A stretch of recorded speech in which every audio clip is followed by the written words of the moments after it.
Hello there. Welcome back to the booth here at the Magic World Championships. Marshall Sutcliffe with Ian Duke. It's time for round one of our booster draft. We've got a chance to watch Márcio Carvalho draft what looks like a very strong blue-green deck. He's going to be facing down Braun-Duin right now.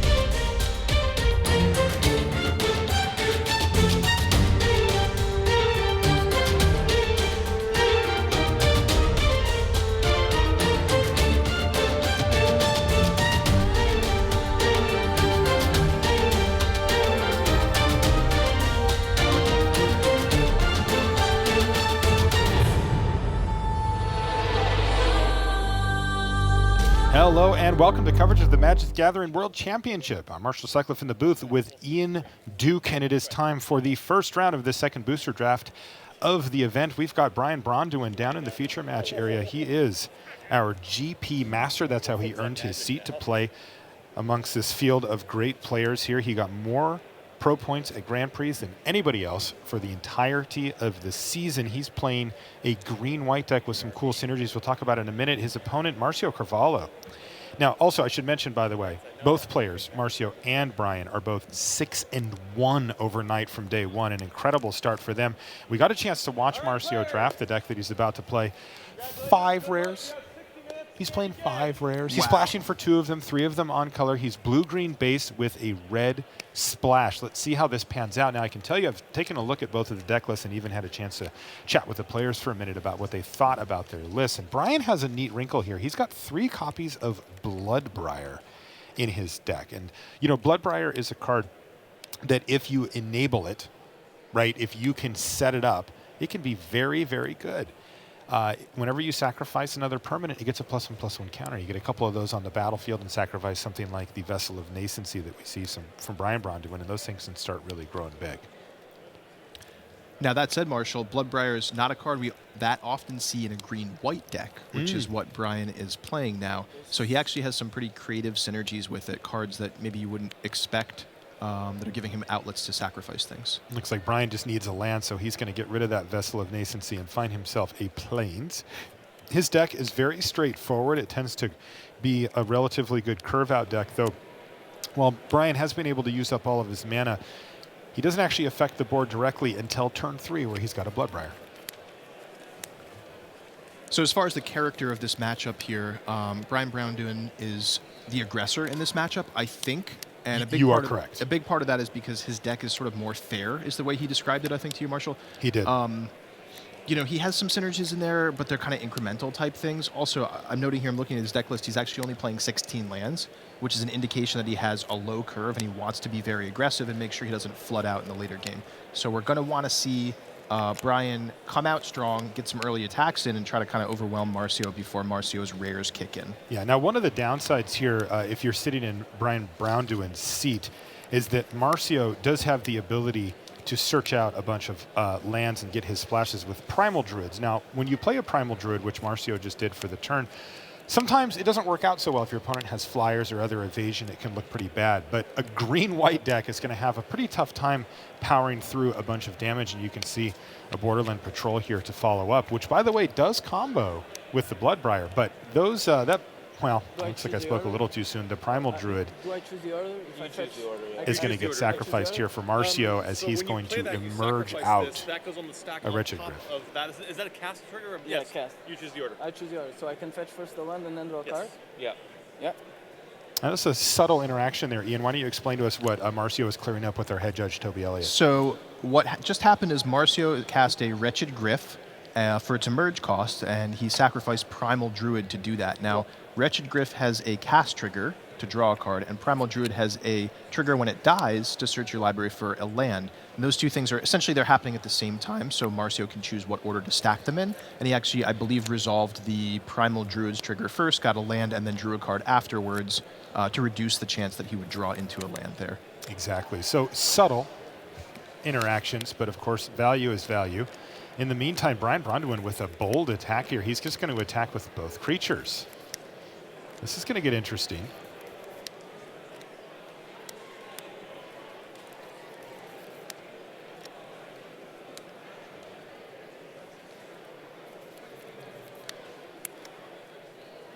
So Márcio lining up his blocks there. Does go for a double block.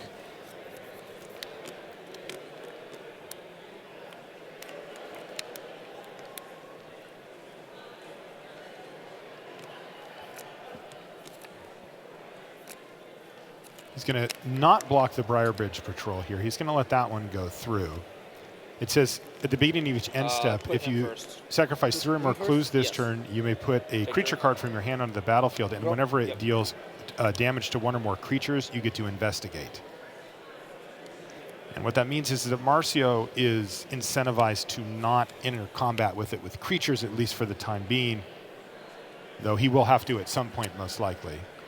Yeah, Briar Bridge Patrol has kind of a soft form of unblockable in a way, and that like your opponent really doesn't want to block it if they can avoid it, if they can play in some other way. But ultimately, we may see him have to put that Wretched Griff in front of the Briar Bridge Patrol.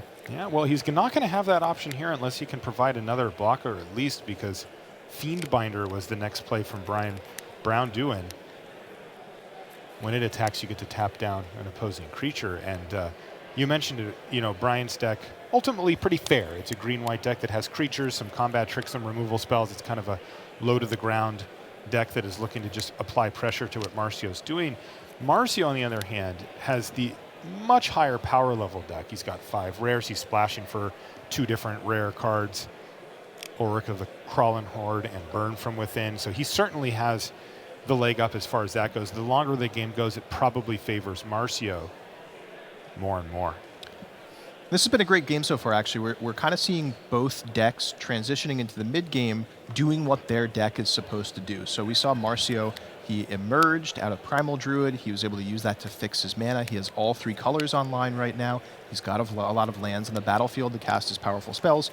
On the other hand, BBD is off to a pretty aggressive start. You know, he has that Fiendbinder on the battlefield. He's able to tap down some potential blockers and squeeze some damage through. And so transitioning into the mid game here, you know, this is anyone's game.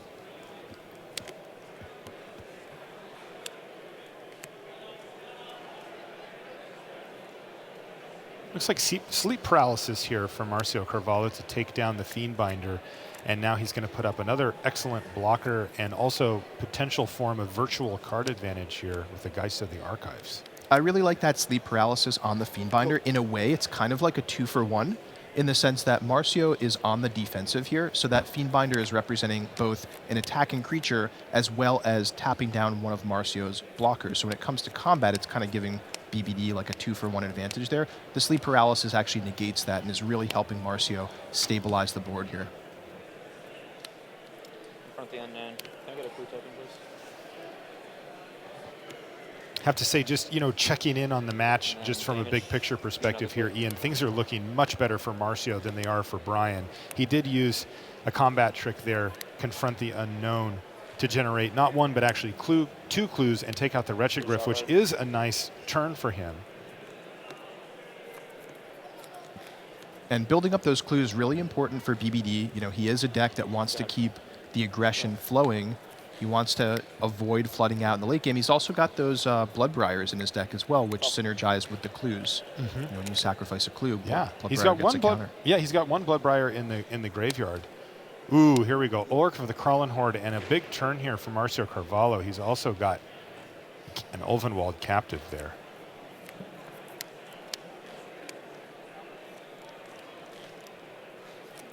So Ulrich, of course, when it enters a battlefield, gives a creature +4/+4 until end of turn. Not exciting for Márcio given the board state here. He's not on the offensive right now. But if that Ulrich can transform, it actually fights a creature when it transforms. Yeah, so and it also becomes a 6/6. Yep. So and that's really usually good enough to just kill something. This is interesting, though, from Braun-Duin. He's got Bound by Moonsilver. And interestingly, there's one word on there that you don't normally see, but it can't attack, block, or transform. And that's really important here for Ulrich because that is going to just gobble up a creature on Brian's side. And Brian has really done a nice job in the mid-game here. I have to say it was not a great start for his deck. You know, the Vessel into Crack Vessel isn't exactly what he wants to do on those early turns of the game. He wants to get out to a much quicker start and start attacking Márcio before he can get his splash on and get his, you know, rares going and that kind of thing. And he wasn't able to do that, but now all of a sudden he's found himself in a decent position here. But check this out, Marshall. looking here at Marcio's hand, Uh-oh, what does he have? he has something really relevant here, which is that Mockery of Nature. Oh, no. Now, this is that emerge creature. We saw him pick it up very late in pack 1. This was kind of a little bit of a gift to him, given the way his draft was going. Looks like he did decide to main deck it. And we talked about how that cast trigger normally isn't that relevant. There aren't often that many artifacts or enchantments to destroy. Maybe you nab a clue or something. He has but 3 here, choices here. that I think that we might see that Bound by Mood Silver go away, which was really holding back that Ulrich, and that's the perfect answer to the perfect answer there, in a sense. Oh, my goodness. Ulrich will not be bound. No, he will be bound by nothing and no one. And now, not only is there a Mockery of Nature as his 6/5 on the battlefield, but Ulrich of the Crawling Horde will be unchained perhaps soon. Ulrich, I believe the only werewolf out of the new set that transforms under the old requirements. Not, you're not just paying mana to transform Ulrich. In this case, you have to do it's quiet. Yeah, mechanically he's kind of a throwback, to the original werewolves. He's so powerful that he hasn't been corrupted by the Eldrazi. He doesn't function the same way the rest of the Eldritch Moon werewolves do. He's a holdout. Yeah, that's why he's the alpha, man. I like that. And you 2 cards? Yeah, 2 cards.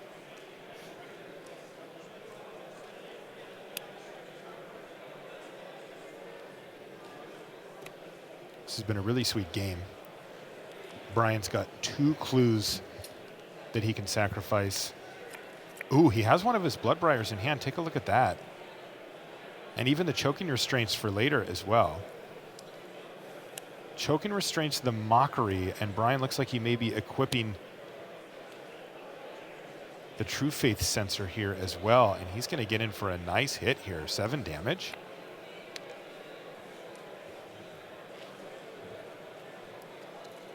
Marcio's going to take a quick look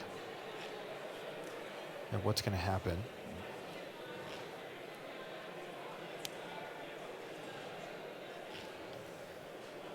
$14.60 north. Yep. Okay. I'll get a clue. And you take 5. 9. Yep.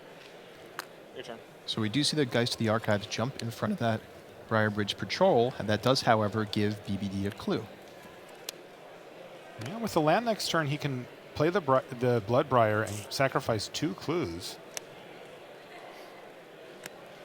The other option that Brian had here was to use the Choking Restraints on the Ulrich, but and then the next turn spend his mana to exile Ulrich. But what would most likely happen is that Marcio could just pass the turn back, and then with the trigger up, Brian would be untapped. He can then exile Ulrich before it transforms. That is true. That's definitely an option to deal with the Ulrich. However, it's pretty mana intensive. It's and super mana I think what we're intensive. seeing BBD do is instead he's playing this, he's trying to play this little dance of, budgeting where his mana goes between the clues and between deploying more threats. Okay. So it's going to fight a non-werewolf creature. So the Courageous Outrider is going to take one for the team here and die. And now this is the problem of taking that more aggressive stance if you're Brian Braun-Duin, is that now he's facing down the 6/6. Sure, the Mockery of Nature isn't a factor at the moment.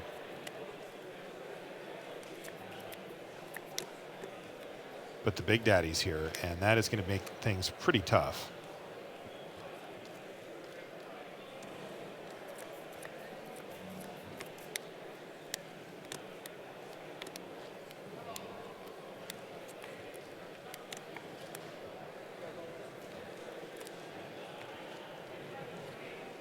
So BBD considering his options here.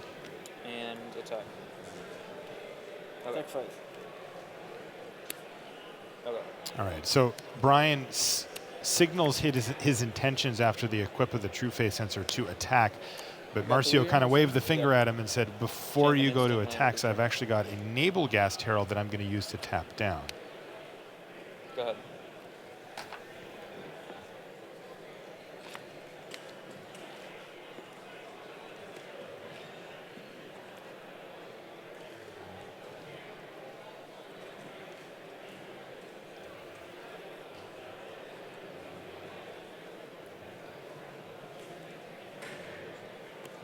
So Marcio keeping his life total high with this Namelgast Herald. He's also got to Confront the Unknown in hand.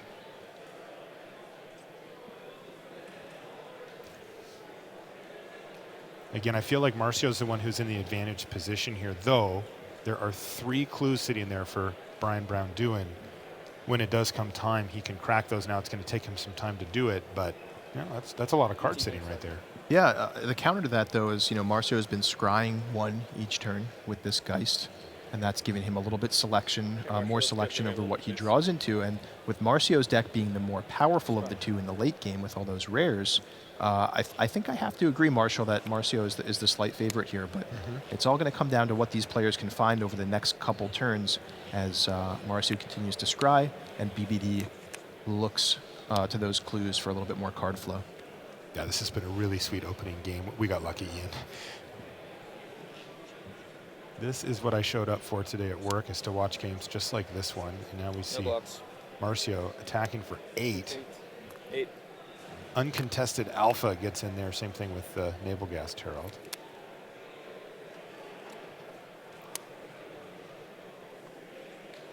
Oh, and it looks like Marcio has picked up his Burn from Within. Oh, wow. So he can try to set up a win next turn with that? 2, 6, 1, 2, 3. Yeah, he can. Yeah, all he needs is 1 more hit with that Nebelgast Herald. Yep. And BBD, without any flyers or reach creatures right now, needs to find a solution to this. Of course, he doesn't know that Marcio is sitting on that Burn from Within, but at just 8 life, BBD could take 2 from the Herald and then 6 more from the Burn Within. That's going to be lethal unless he can find an answer. I believe he found a Grapple with the Past off the top of his library there. Interesting, it opens up the potential for his graveyard as a resource, depending on what he has in there.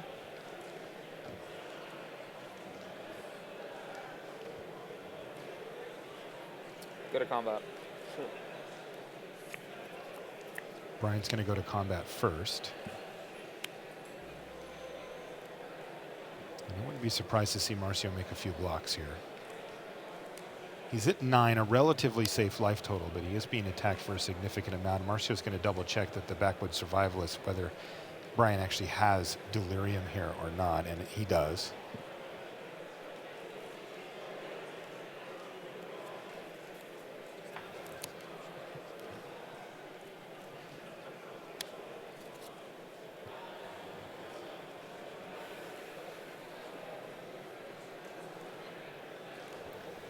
Like this. Okay, block. Okay, trample for 1, and I get a clue. Yeah, but if he doesn't have a way to kill that Naval Gas Herald or gain some life here, then Brian is going to be in the unenviable position of dying with a bunch of clues available. Yeah, it's the classic getting fireballed out when you got still all these cards that you want to play.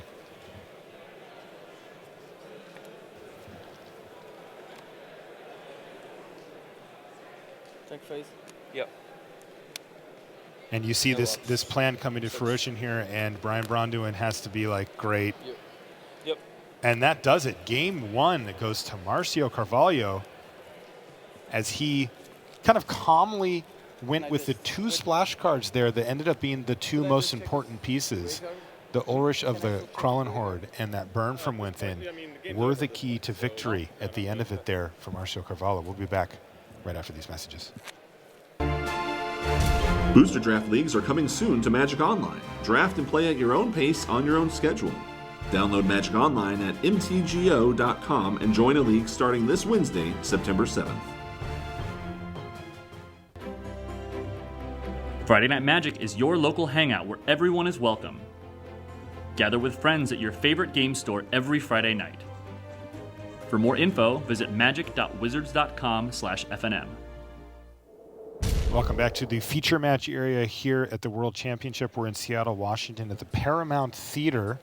PAX has started today, and the crowds have certainly arrived. Coming into the theater yesterday versus today was a much different experience. Let's jump back to our back table where we've got Reed Duke versus JC Town. Now, both of these players are sitting at somewhat precarious 4-3 record coming into the draft here. You see JC on the right-hand side. I asked him what he thought of his deck, and he said it was better than the pile he had yesterday. So he was not happy with his deck from yesterday, but he says he liked this one all right. Meanwhile, Reed playing red and blue. I know that's a favorite color combination of his. I haven't had a chance to talk to him about his draft today, but I know he drafted red and blue yesterday. Really liked his deck. Finished 2-1 in his pod yesterday. So I imagine he's probably happy at least to be in those colors. Just ran it back. Yeah. Now, yesterday, he had 2 Weaver of Lightning among other awesome cards in there. I'm curious how this one turned out for him, though.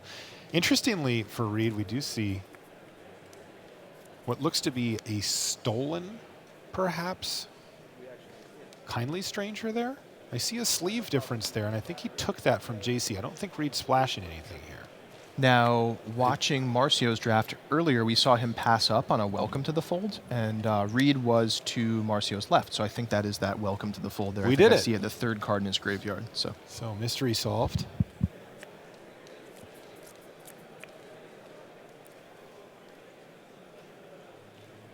Now, what about this game? We're in game 2 here, Ian, and this is one of those times where we're entering into a very well-developed board. By the way, that was take inventory with one already in the graveyard, so he gets to draw 2 cards. Just doing it here is Reed Duke. How are you seeing things with both players tied up at 13 life? It looks like maybe a little bit of a stall here. it does. It looks like Reed has the better board in general, although I do see that Emissary of the Sleepless on JC Tao's side of the battlefield. So we could be in a situation where Reed has a bit better of a board and we're kind of stalled out on the ground, but maybe JC's pecking in for some damage with flyers. And we see a big attack here from Reed and a triple block from JC. Yeah, JC really showing a lot of respect to the Wildenpack Outcast as a potential threat down the line. This could backfire, though, because Reed Duke has 6 cards in hand right now and could very easily come up with a way to disrupt this block. So he's going to order it just like that. What are we going to see here? Lightning Axe, maybe? Yes. Lightning Axe goes to Lonely Vigil. So Lightning Axe was another card, by the way, Ian, going back to the draft portion, that was the pack that Márcio actually took Burn from Within out of, and he passed that Lightning Axe over to Reed. No, that's I think 5. So 2 prowess and 1 pump, yeah, should be 5 or 8. So JC's going to drop down to 8, lose 3 creatures in that exchange. And now things are looking fantastic for Reed. Looks like we came here. at just the right time to figure out how this game was going to go, because that was a huge swing in favor of Reed Duke. And again, not only is the battlefield, very different for these 2 players, with Reed having the much more commanding battlefield, but also if you look at cards in hand, Reed, I think, with 4 cards in hand to JC's 1, and JC probably just sitting on a land there, honestly. Yeah, JC just played Haunted Dead, a very nice card, though will it actually get him out of this mess? Seems unlikely. The good news for JC Tao, though, is that he's the one who's up a game here, not Reed, so this would just force a game 3.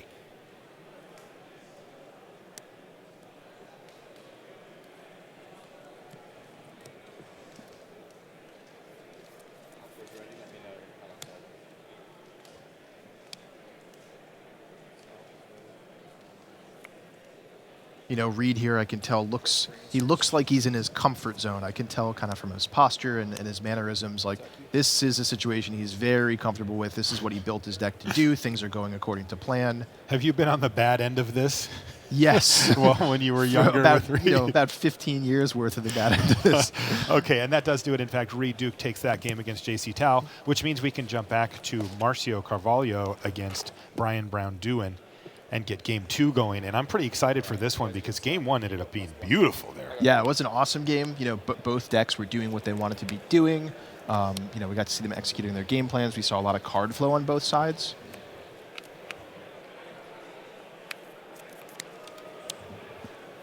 And let's get off to a much better start here, says Brian, as he has a Hinterland Logger on turn 2, which looks pretty darn good here.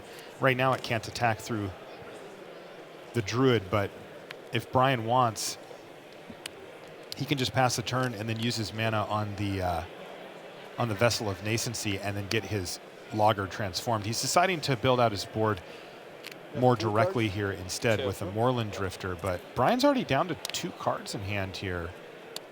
And while this is a better start, that is going to help Márcio Carvalho really gum up the ground there. An ingenious Scob does a great job of blocking a bunch of 2-powered creatures here. So Brian's going to take this opportunity to make sure that he hits his 4th land. cracking that Vessel of Nascency and grabbing a Forest, which he will likely play. Forest. And he's deciding if he wants to pass and transform his Hinterland longer into Timber Shredder or if he's got another play.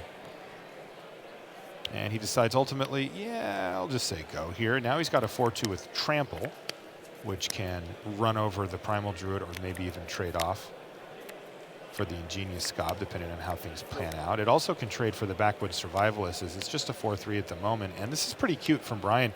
He is able to still use up his mana. He has a Grapple with the Past. And this is really important because it's actually getting him very close to, if not actually at Delirium already. I think he might actually be at Delirium. I see creature, land, enchantment, and now instant in his graveyard. Okay. And let the Moreland Drifter take off. And that's important because Marcio's deck is very good at defending on the ground. He's got a couple of Primal Druids in his deck, one on the battlefield right now. And that Ingenious Scob is also tough to deal with on the ground.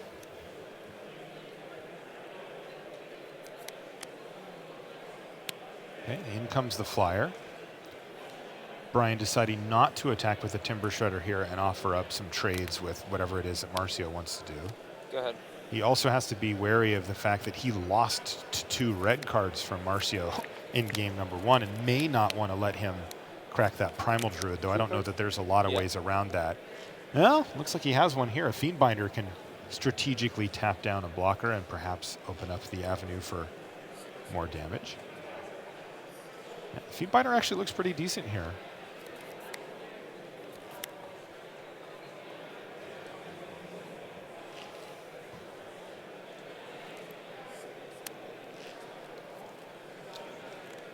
Updates from our back table. Lucas Blahan versus Mike Sigrist, each at a game apiece and heading into game 3 there. We saw Reed Duke and JC Tao also doing likewise. This is game 2 on our main match. Game 1 was a pretty drawn out affair. That took a little while. And it looks like Marcio decided to attack with Backwoods Survivalist and Brian decided just to trade off here. And another solid turn there here for Carvalho, though. He's got interestingly, a captive and a scholar. BBD went for the trade there, even though he has the Fiendbinder, and could potentially present a better offense on the ground. But I think the reason he wanted to trade was just to declutter the board a little bit, because Fiendbinder gets stronger when there are fewer creatures on the board, so it can maybe tap down the key creature, maybe the only one with power, and just attacking that Primal Druid, for example. So he probably was not happy to see Marcio follow up with a pair of creatures afterwards.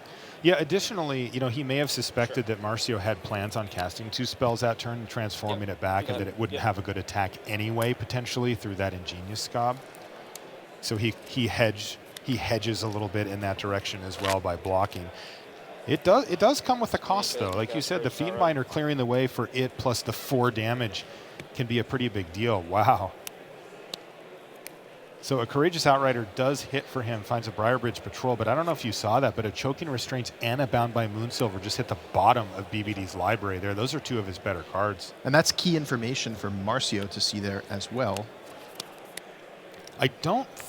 Or is that not a reveal? Yeah, so Brian gets to look and only has to reveal the human that he finds off of the Outrider. Yeah. Okay, so Brian will know that he does not have access to those cards. Marcio will not know that.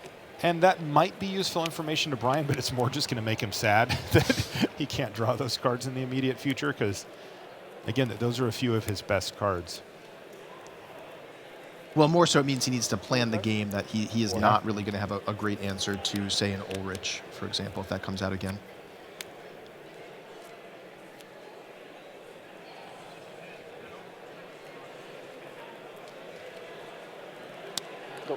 Marcio is just going to go land go here. Looks like he's out of gas. Just has an Ulvenwald Captive and an island in hand. Huh. That would indicate that he is planning on transforming the Ulvenwald Captive that he already has on the battlefield for this turn, and that's where his mana is going to go. You can see he's kind of got his hands on his lands here because he wants to make sure that he remembers to transform. Also, you can do that during blocks. That is an option. Go to combat. Wow. Tap this down. Brian proactively is going to tap down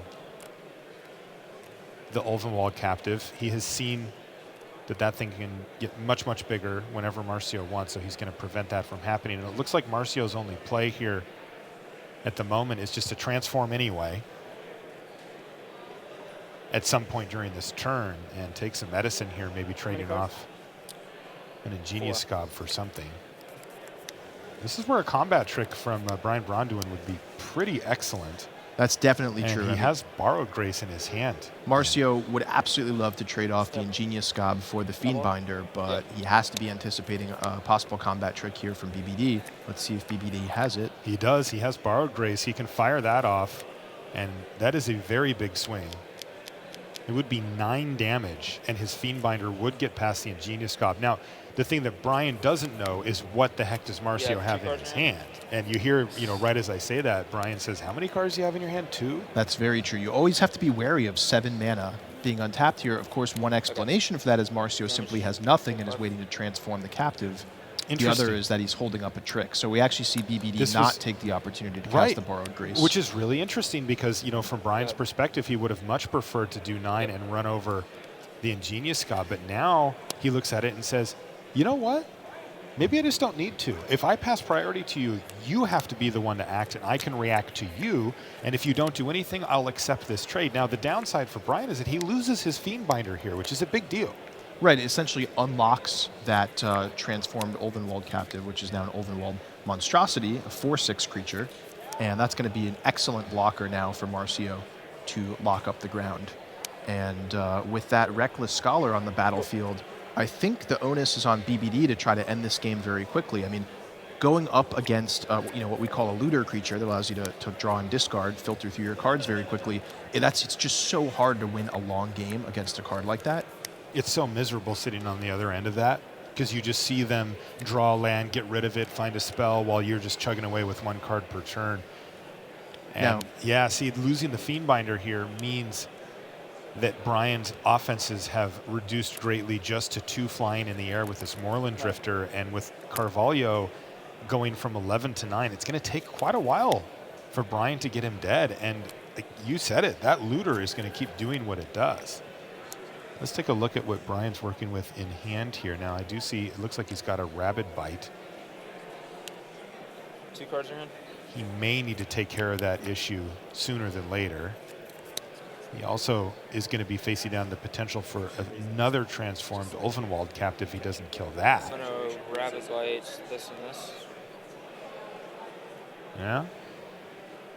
Interesting again. So Brian's decided that that Reckless Scholar is the bigger long-term threat, which you can certainly see why. And he's going to take it out. In the meantime, yikes. Look at that board state. 2 4/6s. They both tap for 2 colorless mana as well. A couple of Eldrazi werewolves there. Mm-hmm. That's about the scariest thing I've ever seen. Did you come up with that? That was probably creative, huh? That was not me. Whenever anybody asks about a card, I say, oh, Ian Duke designed that. They give you a lot of credit out there on the street. Thanks, I appreciate that, Marshall. Yeah. Mm-hmm. I mean, it might not be true in some scenarios. Uh-oh, looks like Márcio has found a Burn from Within. Also a Fork in the Road, which doesn't look super amazing. He's already got his red mana here anyway. And he's just going to go ahead and Burn Within right now to take down the Flyer. And really interesting there, he actually casts Burn from Within for 4 points of damage on a 2/2, and that just shows that he's respecting combat tricks and probably specifically respecting Borrowed Grace. Which, very interestingly, exactly what Brian has. And so there's a little bit of an exchange of information there in that Márcio just told BBD, I think you might have Borrowed Grace, and now BBD knows about that. He can kind of plan his attacks knowing that his opponent knows what he's up to. So it's a little bit of a subtle thing there, but I think it's very relevant. Yeah, and Márcio, could have deduced this from that big attack that Brian made, and then Márcio blocked, and then Brian paused for a little while and was like, yeah, okay, I'll pass priority here. And that definitely looked like Brian had options on something, and Borrowed Grace certainly fits the bill there. Yep. Now, there are a lot of other combat tricks that also grant 2 toughness, so it doesn't necessarily mean they're both thinking about Borrowed Grace, but still worth thinking about those kind of little signals that players give to each other. Go. I go.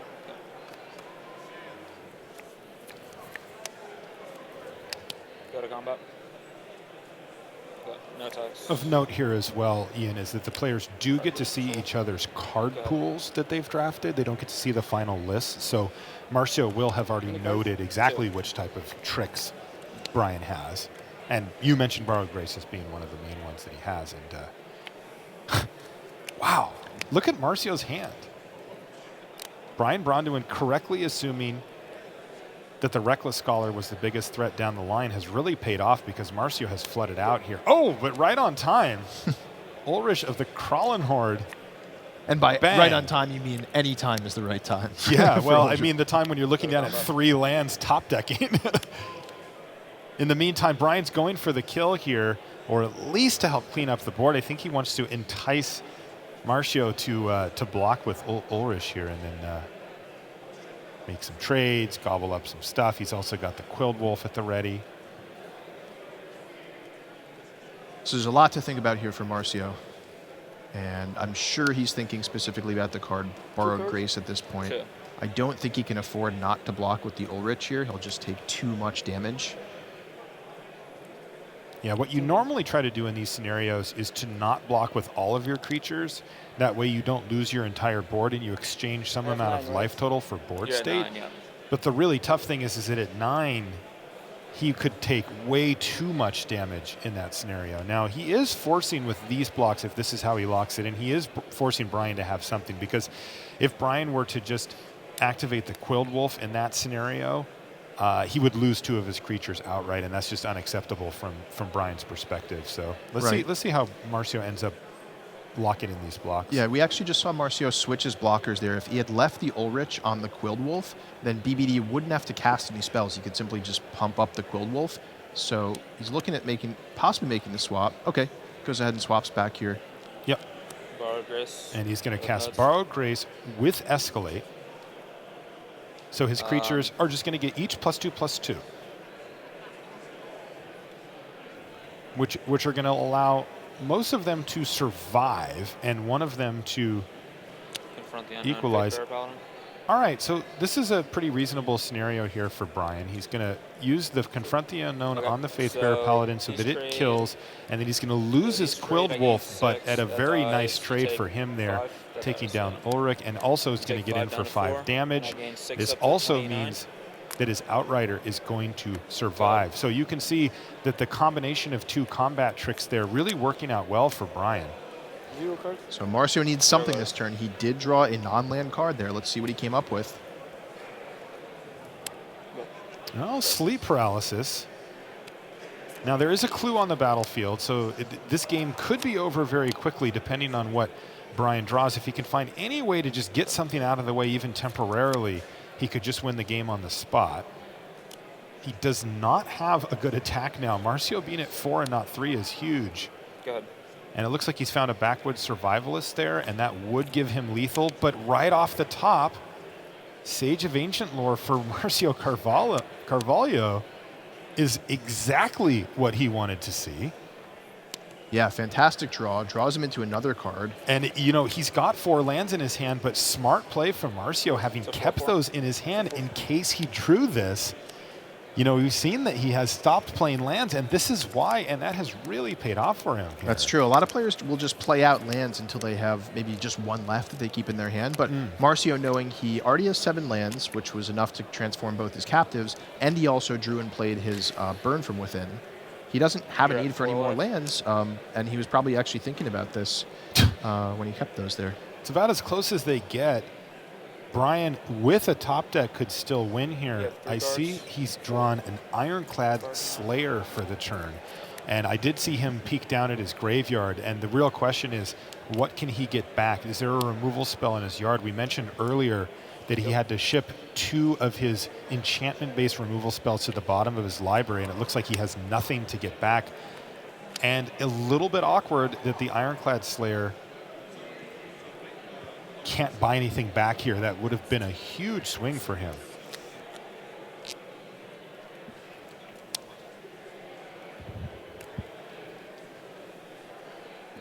Go. Wow, this is just a great top deck fight. Back-to-back rares now for Márcio. If you say so. And we've got a real fight here.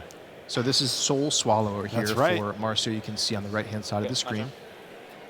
Both players gave a check through the graveyard. I'm assuming that Marcio does not have Delirium, and we're not showing that on our graphic. So the Soul Swallower, if you do have Delirium, You still it have 4 gets cards. it gets 3+1/+1 counters at the beginning of your upkeep. It always has Trample.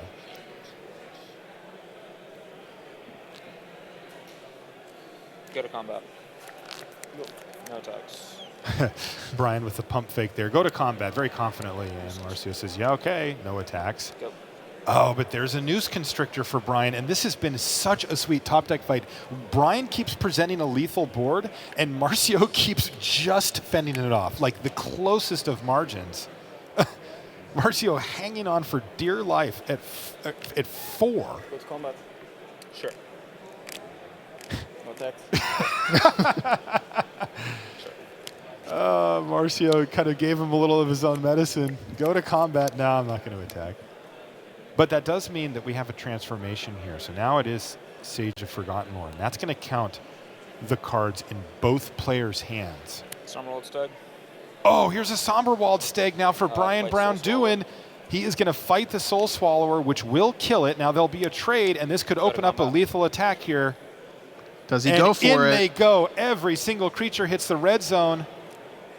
And then Marcio needs a way to interact at instant speed, and he doesn't have it. Brian Braun-Duin forces game 3. This has been an awesome match so far. It sure has. Yeah, that was incredible. I thought from the point where Marcio had that Reckless Scholar on the battlefield that he was just going to pull away with the game. But, Rabid Bite took it down. BVD correctly realizing what the true threat was that game and manages to take it.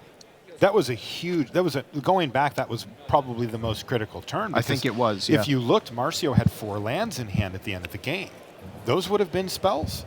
All right, let's jump in on our back table here between Reed Duke and JC Tao. I can tell you that Lucas Blahan has defeated Mike Sigrist. Seth Manfield has defeated Tiago Saporito, which leaves 2 matches left, the ones you see on your screen here.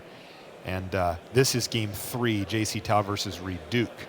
We saw Reed kind of finish things up in game 2, though he looks like he's behind here. That is a very well-developed board for That's Tao. right. You see Bruna, the Fading Light there for JC Tao. Oh, wow. Very powerful flyer, 5/7 in the air. I can tell you, if you've got 7 mana, that's a good place to put it.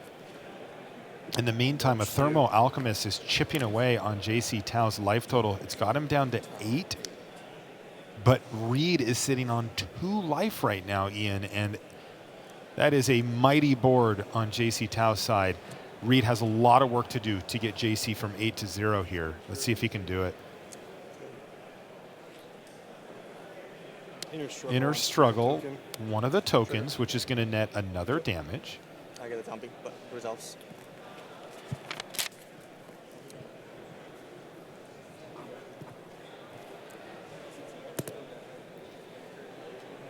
Can Reed actually put this together?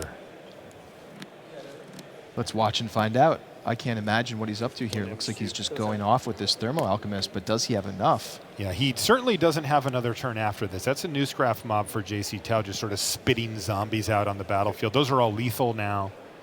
This is a huge turn for Duke. Can he get JC from 7 to 0 with the help of a Thermo Alchemist? Maybe another removal spell or 2. And he does have a Mad Prophet there, so he's going to see a couple cards this turn. He's going to start things off with a Thermo Alchemist activation, which if I'm in JCC, that makes me nervous. I'm down to 6 now. And is that a Nephalia Moondrakes there for Reed? Did you see one in his graveyard? Is that what you meant? Okay, press for answers, Bruna. That leaves only 1 flyer left. One more spirit left to block the advanced Stitchwing that you see from Reed Duke, which would very likely be part of the equation if he is able to get in for lethal, would be an attack with that Stitchwing for 3 that actually connected. Wow, this is not the time to make a mistake, and Reed is being very careful about every single tap of his lands. He knows that he has razor-thin margins. Uh-oh, he's activating the Thermo Alchemist again. Tao's down to 5. It's getting close here. What is going on? Draw 3. Reed is going to draw 3 with Take Inventory. Can he find a way to get in there? He has JC at a virtual 4. Did he hit?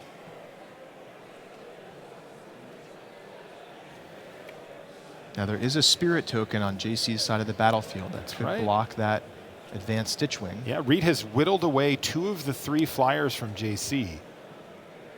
He's going to start off by rummaging away an island, and he needs to hit a burn spell. I think he drew Spreading Flames there, which he certainly isn't going to have the mana for. Let's see what he's got. Down to 4. Tao's at 4 from 9. Is it a Lightning Axe? Lightning He has Axe. a Lightning Axe. He gets to untap. Is Reed going to be able to win here? A ping down to 3. Put him exactly at 3. Attack with Advanced Stitch Wing. No effects. No effects. Attack for 3, no effects. Yep, you win. Good game. It looks like that actually One- put JC Had down this, to but I had already made 1. my He was drop. 1 point And short. not unbelievable. So close. And Reed Duke shows him a card and says, good game.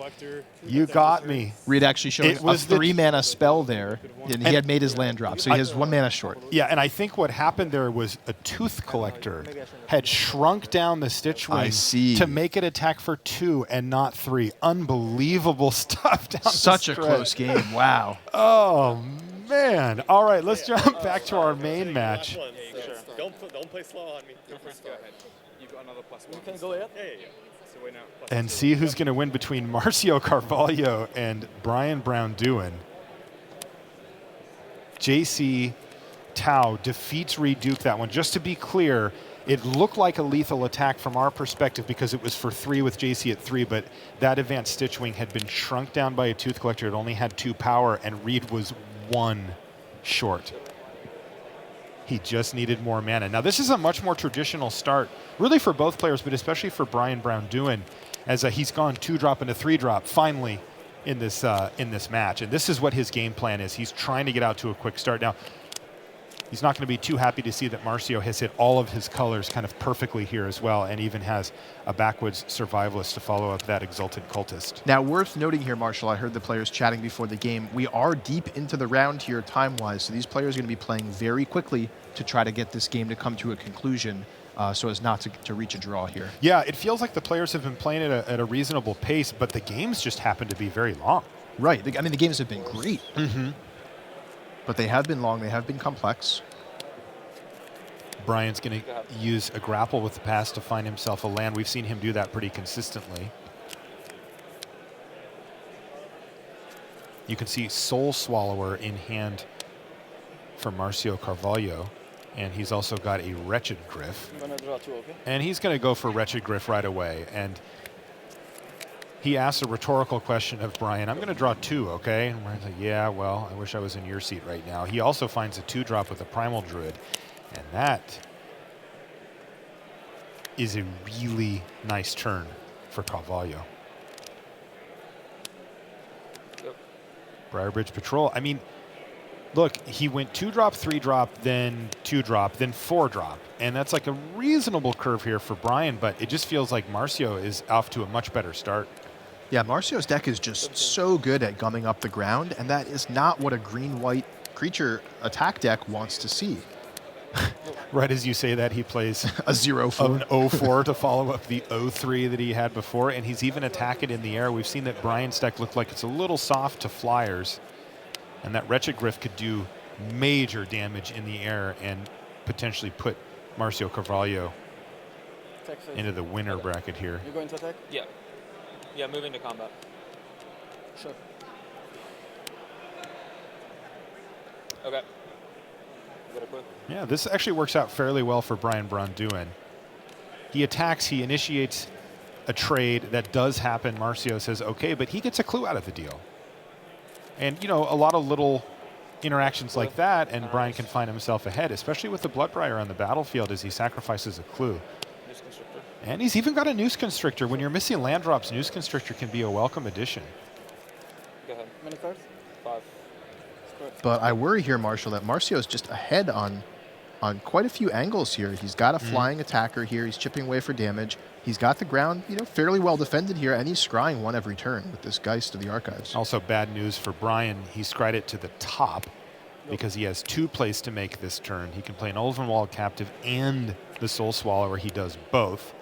Márcio right now with only Creature in his graveyard. He's not really a Delirium deck. He probably has the ability to get it technically, but it's not going to happen that often for him.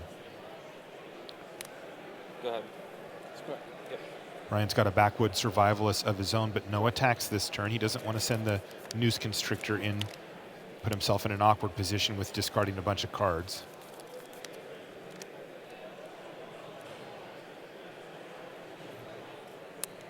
Sage of Ancient Lore, and things are looking great for Márcio Carvalho. Again, a very fair curve out here for Brian, but it's looking a little bit dwarfed by the stuff that Márcio is doing with his 3-color deck here. Now, keep in mind that Wretched Griff did stay home that turn because Noose Constrictor does have reach and could be pumped a couple of times there. So, good point. Brian is not currently taking damage, but he is falling behind on board pretty quickly, even if he is able to play 2 spells this turn. They just don't seem to keep up. I mean, last turn, Márcio played Sage of Ancient Lore. Brian played 2 2-drops. They're nice cards, but now things are going to get really ugly because you can see that Sage of Ancient Lore is now going to transform. And again, the star in the lower right is now going to count Brian's cards in hand. He has 5, as well as Márcio's, who has 4. Thing's a 9/9. bear in mind, though, Brian has the ability to discard cards at any time to that Noose Constrictor. So we'll have to be a little bit careful getting into combat there. That's a good point. I'm sure Márcio's going to be keenly aware that that Werewolf of Ancient Hunger can change pretty quickly here, though. Your turn. Sure. All right, so it looks like Somberwald Stag here for Brian Braun-Duin is going to take down the Geist of the Archives to at least shut off some of that card selection for Carvalho. 4. 4 in hand for Brian, 5 in hand for Márcio, and yeah, he's just going to rumble. We could see a huge block here from Brian. Yeah, a lot of options here for Brian. No, 5. Between multi-blocking and being able to discard cards to the Noose Constrictor, he could set something up here, but he's got a lot to choose from. So we'll see how he navigates this. Again, that Werewolf of Ancient Hunger is attacking here. It does have Vigilance. Yep. Picks up Trample as well. So Brian really does have to think about the long term here. Chump blocking that down the line is not going to be a viable option. He really does need to try to get it off the battlefield. And I'll discard Choking Restraints to Noose Constrictor. Wow. So he's going to double block here and then just discard Choking Restraints to his Noose Constrictor to reduce his hand size by 1. And does that also give him Delirium? I think it may. Yes, it did give him Delirium as well. And that's the reason he did the discard before damage. Yeah, the other thing, if I'm sitting in Márcio's seat, I would think that my opponent has an Ironclad Slayer after seeing him just frivolously discard one of his best removal spells. I would almost assume that that's the case from Brian. Now, I don't know if that really changes the play for Márcio, but it's just a little bit of information because there's no way that Brian's just throwing away a Choking Restraints there, Go ahead. frivolously like that. It's one of his best cards. I agree with you, We can actually just look, too. Let's see what he's got. There it is, Ironclad Slayer. He's also got a Bound by Moonsilver, so pretty good.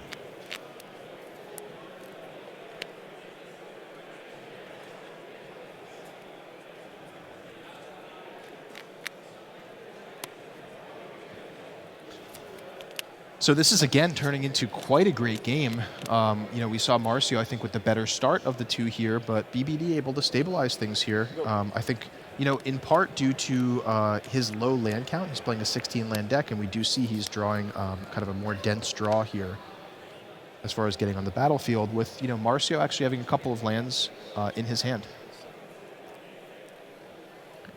And really important to note that because Brian did discard that enchantment earlier and kind of tipped his hand that he might have the Ironclad Slayer, we see Márcio Carvalho keeping Mockery of Nature in his hand, just waiting to take out one of those enchantment-based removal spells. Go ahead. Yeah, he's going to be pretty excited to get some value from that. Nabelgast Herald on end step is going to tap down the only reach creature on the other side of the battlefield here, though there is a flyer.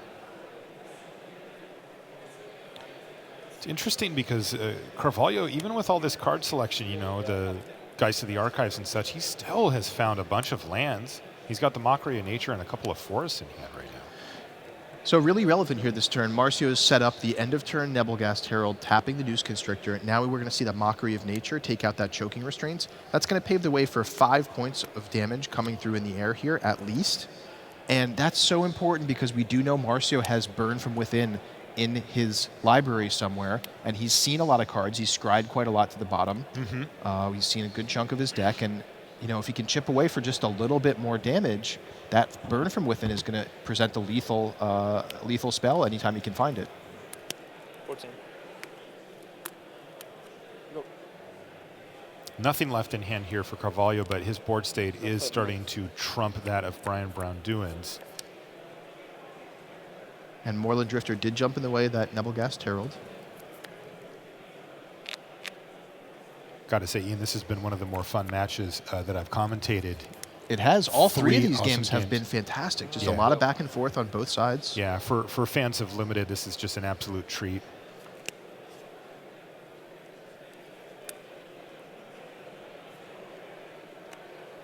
Okay, Sleep Paralysis. Sure. Sleepy Snake. And I do think this is an indication that Marcio is thinking along the lines that I was describing before, where you know he wants to just get in as much damage as he can with that Wretched Griff in the short term, and you know hope he gets BBD low enough that whenever he happens to top deck Burn from Within, he can win the game. He might just kill him with it. He might. He might, before he does. It's only 4 more attacks, right? But Yeah. but any amount of damage, you know, just brings him closer to that as a win condition.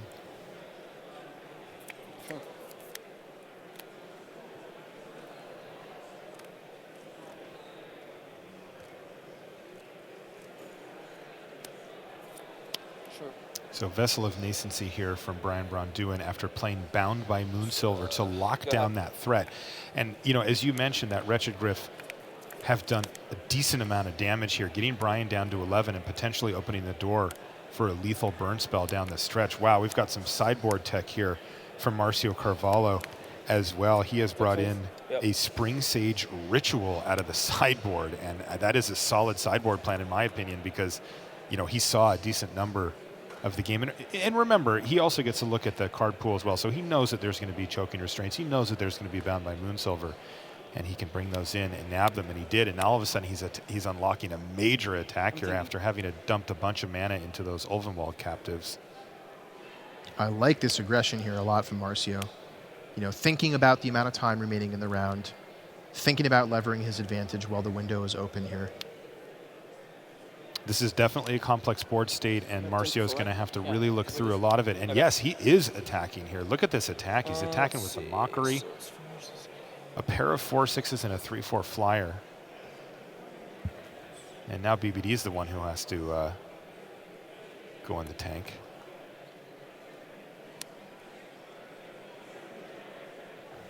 And I really love taking advantage of the fact that BBD's mana is very constrained here.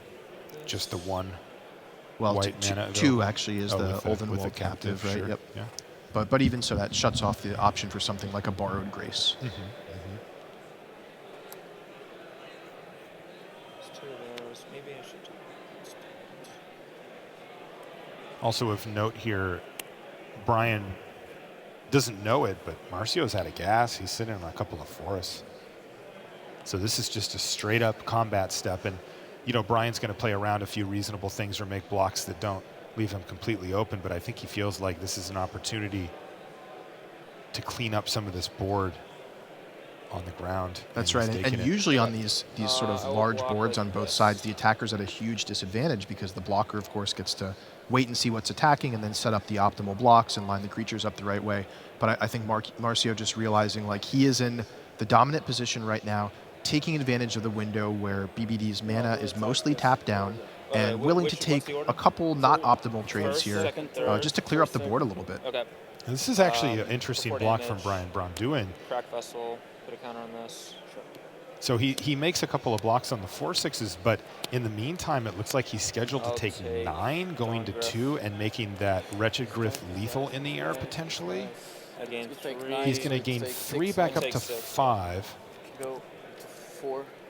and then I got that's going to 5. put him at 5, I believe, when the dust settles. I have myself at 11. Yeah. Sorry. Looks like they're working it out turn. as well, but I do think it puts him at this is 5 fine. life. And he even drew a Dawn Griff. If he can combine that with a combat trick of some sort, he may be able to mitigate the Wretched Griff and restabilize. Can I see your graveyard? Is it just creatures? Yeah, An creatures instant? and instant. 1 instant? Yeah, it's all creatures in an instant for Márcio, so he's still only halfway to Delirium. The reason he's asking is that Soul Swallower could become a factor. Rapid bite. Oh, and he found Rabid Bite. Huge And there pickup goes there. the Dawn Griff.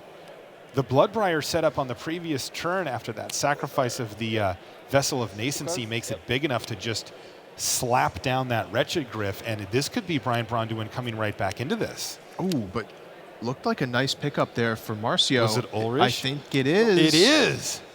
All right. Right on time again, Marshall. No What- kidding. Who would have thought? Brian has picked up Borrowed Grace in hand, by the way, to go with that Dawn Griff and maybe able to set up some type of situation where he chips in for damage with the Dawn Griff and then sets up a Borrowed Grace down the line. Unfortunately, at 24 life, there's not much he can do, and you can see that the Dawn Griff is now going to be the one that gets squashed, this time by Pass. uncontested Alpha. Marcio just picking up land after land. That's 2 more lands in a row. 4 in hand, now down to 3, playing a forest. And BBD really locking up the ground here again. Yeah, he's going to transform his own captive there. And you can Comes see in these Overwhelmed players Abomination. playing so fast now, wanting this game to come to conclusion. Set 2 So plus 1 1. and 1. You got 1 and 1 in total too. All right, it's a grapple with the pass, though, for Carvalho, and that, wow, look at this. Nice pickup.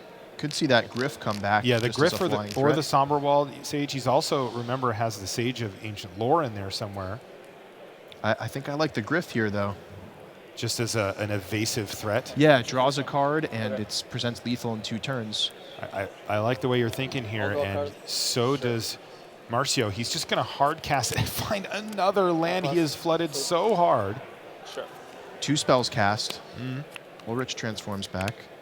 That's a big deal. If Brian doesn't have anything to do this turn, though it looks like he does, then Ulrich would once again Fiend Binder. transform. Go It's a ahead. Fiend Binder, but with Márcio at 24, it just doesn't feel like Brian is going to be able to mount enough of an offensive. Creature. It's still just Sorcery Instant Creature, though, for Carvalho, so he doesn't get the Soul Swallower trigger. And another land off Wow. the top, but he still may win this game. And remember, at any point, Marcio could draw that burn from within. Yeah, I don't think he needs it here. This is a huge draw now for Brian Braun-Duin, who has nothing. I thought you would say. And, of course, another forest off the top for Carvalho, but it doesn't matter because he wins. Wretched Griff hits the red zone, and you see that fist pump there from Márcio.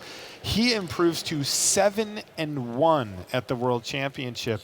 Brian Braun-Duin is going to have to stay at 6 wins. He's 6-2. Wow. Look of relief Great there stuff. on Marcio's face. You could tell he was just thrilled to be able to end that game before things came to time there. And also, I mean, how do you look down at a hand? Last game, 4 lands. This game, 4 or 5 lands in his hand, and still found just enough to get the job done and win this first round of booster draft here on the second day of action at the World Championship. That was intense stuff. and a really Fantastic fun set match. of 3 games between those 2 great players. Okay, well, that's going to do it for Ian and I in the booth. Let's send it over to Rich on the top deck. Takes quite a bit to get Marshall and Sutcliffe excited, Matei, and he really loved that round of Magic. So did Ian Duke, and so did you. It was a great match overall. It was a good fun. All the 3 games went to the distance, and yeah, it was just awesome to see. All right, so that is round 8. There are 2 more rounds today, both draft, of course. We come back tomorrow for Modern. Now, though, we're going to turn our attention to Kaladesh. If you weren't with us this morning, we had our grand unveiling for Magic's newest set, Kaladesh, coming this fall to a booster pack near you. So we're just going to take a few minutes to walk through some of the cards that have been unveiled already. You can visit www.kaladesh.com to see everything that gets revealed as we wade our way through 4 amazing days here at PAX in Seattle. Why don't we start with a Planeswalker? And this is Saheeli Rai. There she is in all her glory. We've got a fantastic cosplayer, Matej, here around Seattle being Saheeli for us. But here she is in her mechanical glory, if you will. 1 blue and red for 3 loyalty, +1, scry, and then deal 1 damage to each opponent. The -2, you get a token that copies artifact or creature you control. It becomes an artifact as well as everything else that it already is. It gets haste and you exile it at the beginning of the next end step. And then if you go ultimate, you get to search for up to 3 artifact cards. They have to have different names, so you can't get 3 of the same, but then put them straight onto the battlefield. And the last bit's just kind of legal jargon, if you will. Well, of course, you're going to shuffle your library. We don't want to know the order. So there we are. What do you make of Saheeli? She's very exciting. I mean, 3 mana Planeswalkers with 3 loyalty, well, possibly 4 already with the +1 ability. That's exciting right out the gate. +1, yeah, it's fine. Just some card selection, that's good. But the -2, I've already seen people brewing it up in Modern even. But even in Standard, I can already see something like turn 3 Saheeli, scry 1, it looks so nice. Next turn, Reflector Mage, bounce your guy. Copy Reflector Mage, bounce another guy. Swing for 2. That already sounds very obnoxious. See, that didn't take long, did it, boys and girls? Matej Zadelkai, see Saheeli Rai in the morning, break Standard in the afternoon. Good stuff. All right, moving on. Vehicles are a new mechanic in Kaladesh. And here's one of them. Here's Oval Chase Dragster. It costs 4, an artifact vehicle, uncommon. And you notice the brown and silver border there, designed by Liz Leo, who also did the Devoid treatment earlier in Magic history. So hats off to Liz. Trample and Haste, crew 1. So you have to tap any number of creatures you control with total power 1 or more. That's because it's crew 1. It would be 2 for 2, 3 for 3, and so on. This vehicle becomes an artifact creature until end of turn. So it's 6/1 Trample Haste. That's something I can certainly get behind. Oval Chase Dragster and vehicles, Matej. Yeah, it's just an overall very exciting card. I can see it have a place in Constructed, even just because it's a 6/1. You're going to use creatures anyway, and it's a fun mechanic. It forces you to play creatures, and I'm sure that we'll see many more cool little interaction vehicles and other cards. Kaladesh is definitely a marvel. It's also an Aetherworks marvel. Why don't we take a look at that, the next of our Kaladesh preview cards. This came from the opening show this morning. A 4-mana legendary artifact. It's mythic rare. Whenever a opponent you control is put into a graveyard, you get one of these things, and one of these things is an energy counter. Now, energy you get to keep for as long as you just want to stock it in the bank. It never goes away. You can't lose it until you use it. So what can you use it for here with Aetherworks Marvel? Well, tap and pay 1, 2, 3, 4, 5, 6 energy. You look at the top 6 cards of your library. Okay, that doesn't sound too exciting so far, but you can cast a card from among those 6 without paying its mana cost. Rest go randomly on the bottom. And worth saying, Matej, although yes, you can use the energy of Aetherworks Marvel to power Aetherworks Marvel, energy is pretty democratic. You can send it anywhere you like. So Aetherworks Marvel over here, cards left, right, and center. So whatever you want to do with it, you have the choice. But Aetherworks Marvel, do you like the ability on that? Yeah, I liked it when BDM was suggesting, like, how early can you really cast an Emrakul there?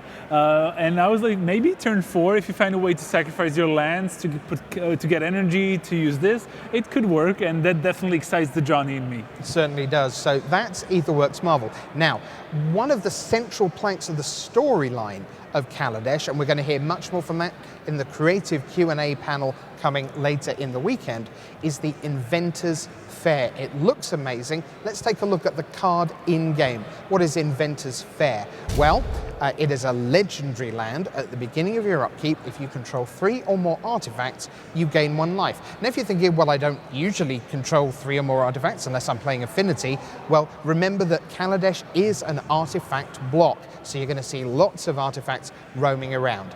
Colorless mana when you just tap it, but the main ability, 4 tap and sacrifice, search your library for an artifact card, reveal it, put it into your hand, and then shuffle your library. That's what we call the tutor effect.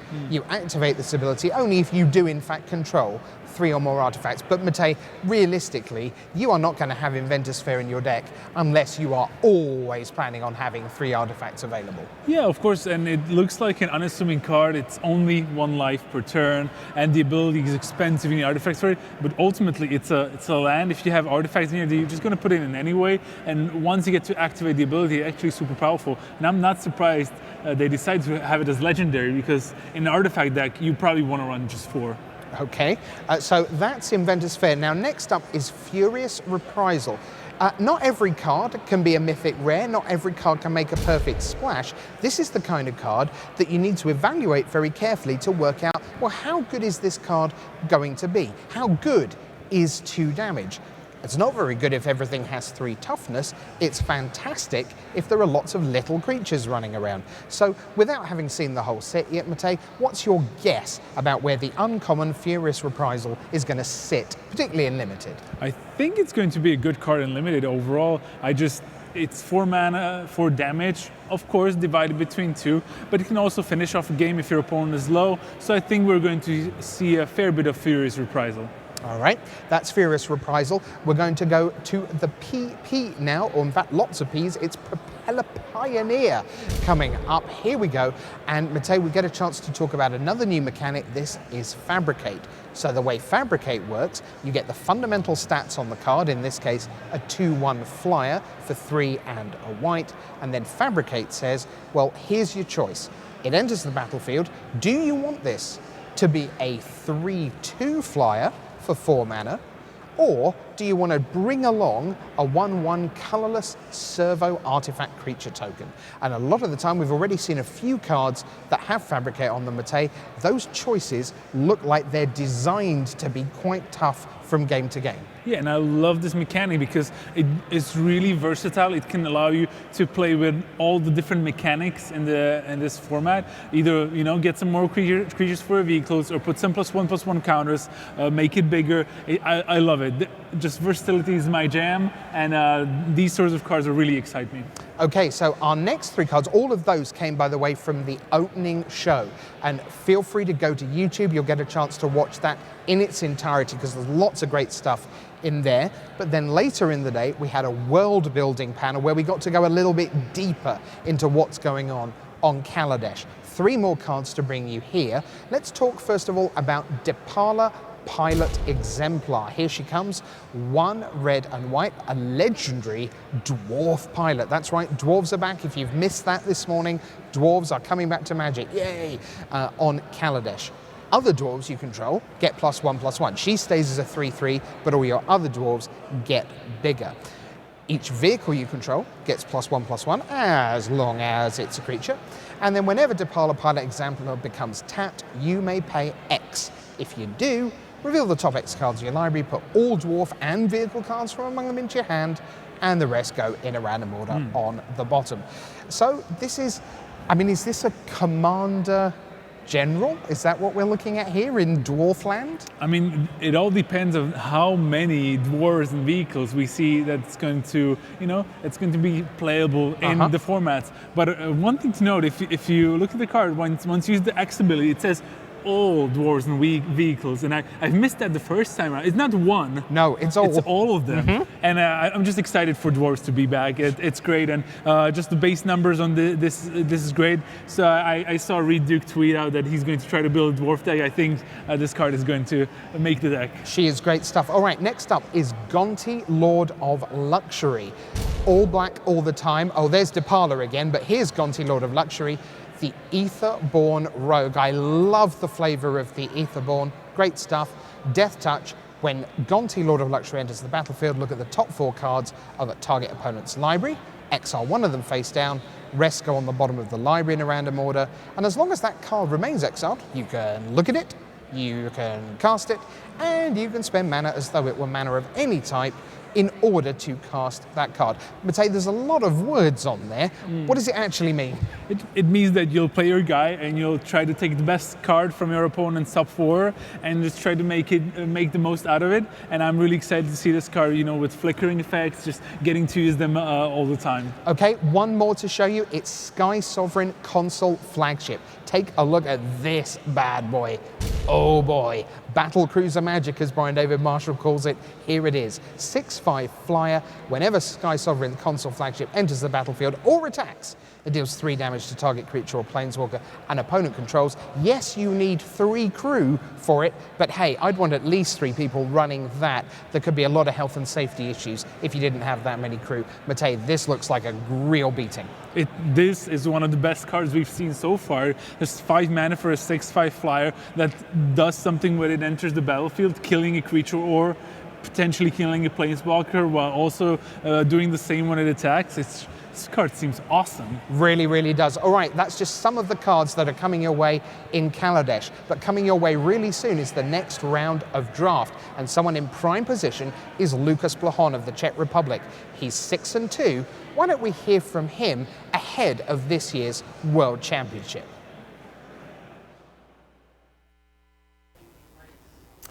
I'm here at the Paramount Theater with Pro Tour Eldritch Moon champion Lukas Blahon. Lukas, you followed up your Pro Tour championship with a top 8 at a Grand Prix. Just a week later, you are probably the hottest player on the Pro Tour coming into the World Championship. How are you feeling as you head into this prestigious tournament? Well, I mean, this tournament is different than everything else. It's not a Pro Tour. It's just they're the 24 of the best people in the world. So I think anything can happen. Like, the people are just so good here. So like, anyone can win. And yeah, it's way different than everything else. Now, I thought it was very interesting your last 2 weeks of the season where you have 2 very big finishes. But you had an amazing season leading up to Pro Tour Eldritch Moon. You were already at Platinum. You had a 9th place finish at the previous Pro Tour. What was your season like? And did you feel like you were flying under the radar maybe when people talked about the World Championship field before the Pro Tour? Not really. I mean, like, the season was great. I was like trying my best, and everything kind of worked out for me. So like being Platinum before the last Pro Tour, that was just great because there's like, it's a huge relief that you don't really like have to do well. And I had to do like 10-6 or 11-5 to lock the World Championship. So that was the goal for me. But in the end, I just kept winning. So now you switched up. You have a black-white control deck that you win the Pro Tour with, and then you just go 75 completely different cards. Yeah. For the next event at Grand Prix Rimini. What your range seems pretty wide for standard here. What was the thinking between switching between those 2 decks? Well, actually, I wasn't comfortable with the blue-red deck, but I wanted to play the black-white deck, but I was testing with Ivan for the event, Ivan Flock. And the morning, like on the Saturday, he was like, "This deck is very good. We have to play it." So I'm like, "Yeah, sure. When you say so, we'll play it." It felt great, but we weren't sure if we got the like cards right, if there isn't any better versions. Or like, you have so many good matchups, and the card favorite visions is just so good. So we'll just go with it, and we'll see what happens. It worked out pretty well for you. What has this week been like leading up to the World Championship? Have you been just like hunkered down in the hotel room on Magic Online, or have you gotten to do a little sightseeing? Pretty much. I mean, last 10, 14 days, I was trying like my best to play all the time. I had the time, but today, it's Wednesday now, so I didn't play at all. I just want to have 1 free day, so we did some sightseeing. Okay, so just to give you an idea of these players, he tested for 14 days, he took 1 day off, and he sounds guilty about it. That's what's going on here at the World Championship. Lukas Blahon, good games this weekend. Welcome back. Rich Hagan here alongside Ian Duke. Ian, have you just about recovered from the last hour down in the booth? What a game of Magic that was. Yeah, it was fantastic time in the booth, both watching the drafts and then also watching the games. We got to see Márcio Carvalho, our draft master, draft just fantastic deck. He did an awesome job navigating the draft as well as just being in the right colors. I mean, he was getting past rares left and right. He just had a fantastic deck. It was incredible. And then watching him play, his games against Braun-Duin were just fantastic as well. We had 3 long games, back and forth on both sides, and ultimately Márcio came out on top. He certainly did. Now, why don't we take a look at our pods coming in with 1 round gone, 2 rounds to go. Let's take a look at our top pod here. So this is the state of play. A sole leader now. It's Márcio Carvalho at 7-1. The 6-2s, BBD, overnight leader at 6-1. Seth Manfield is up to 6-2 because he defeated Thiago Saporito this round. And Lucas Blajon is 6-2, courtesy of his win over Mike Sigrist, who was the last undefeated player in the field at 5-0. A slide for Siggy, 5-0 to 5-3. He needs to halt that slide and fast. So that is pod 1. Why don't we take a look at our middle pod, where really 2-1 is the minimum requirement. Shota Yasuoka won his match. That was over Paula Vida Dama de Rosa. So PVDDR now at 4-4. Luis Scott Vargas is also 5-3. He won his match over Steve Rubin, and Rubin's draw against Oliver 2 because he's now at 3-4-1. That's essentially like being at 3-5 functionally. So he now really has to just win all the way if he's going to get there. And then Sam Pardy, Yuya Watanabe at 3-5, right on the trap door. The 6th loss, pretty much certainly fatal, and even at 5, because you've had your 5th loss this early, that's kind of bad news. Let's take a look at pod number 3 for you. There it is. Owen Turtenwald is 4-4, the only player in pod 3 right now with an even record or better. And just look at the murderer's row, Ian, of players in that pod who have a losing record, because that's just what Swiss does to any field. That's absolutely true. These are players we usually do not catch with losing records in a tournament. Just obviously some of the best players in the world here.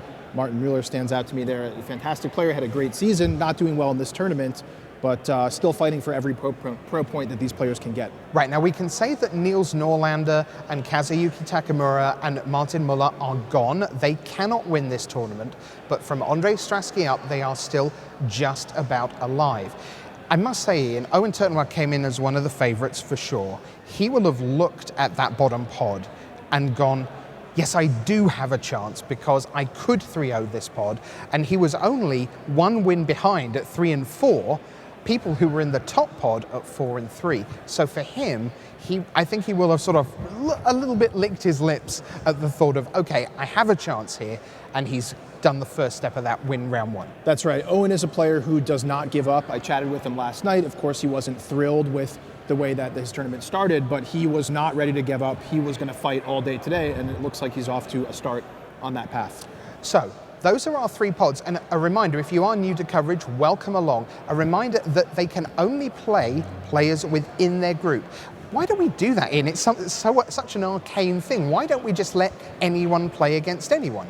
Well, it has to do with the interactivity of a draft, where as you're making picks, you are affecting the picks that your fellow drafters are making. So by playing within pod, it ensures that that interaction is staying true, and that we're having the right matchups where it actually mattered what you're drafting compared to what your neighbors are drafting. Right, so whereas I might take a burn from within even though I'm playing blue-white, just to make sure that you on my left don't get it, at another table, someone else in my seat might go, oh, I'm not going to play this burn from within. They pass it to you in that seat, and then if I, at table 1, end up playing the version of you that got the burn from within, I'm like, who let you have that? That's right, that's well, right. It's my own fault if I pass it at our own table. And that's something that we'll call hate drafting sometimes, because Right. it's kind of like, in some ways, a hateful act to take something away from your fellow drafters. But strategically, it's correct to do sometimes. I've got to say, no one did that to Márcio Carvalho, because that draft, I mean, you said it and it was literally true. He was being passed rares left and right. I mean, they were just there all the time. Can anyone stop Márcio Carvalho? The draft master is in overdrive. It's time for round 9 of the World Championship 2016.